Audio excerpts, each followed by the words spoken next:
সফলতা এমনি এমনি আসে না ভাই। সফলতা পেতে হলে আপনাকে অবশ্যই কাজ করতে হবে এবং সেটা নিয়মিত, হোক সেটা অফলাইন কিংবা অনলাইন। আপনি যেই লাইনেই কাজ করেন না কেন, আপনাকে সততার সাথে সব নিয়মকানুন মেনে আপনাকে প্রতিনিয়ত কাজ করতে হবে। তবেই আপনাকে সফলতা ধরা দেবে।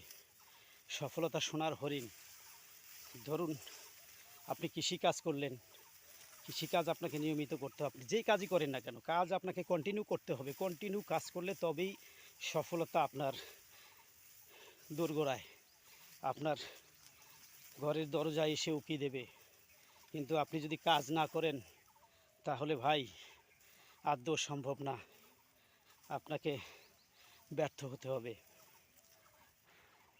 আপনি হয়তো কাজ করতে করতে অনেক সময়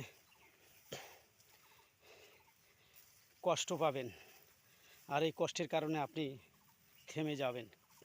ভুলেও এই কাজটা করবেন না, কখনোই থেমে যাবেন না। যত কষ্ট হোক না কেন আপনাকে কাজ চালিয়ে যেতে হবে। কাজ চালিয়ে গেলেই আপনি সফলতা পাবেন। সফলতা সোনার হরিণ।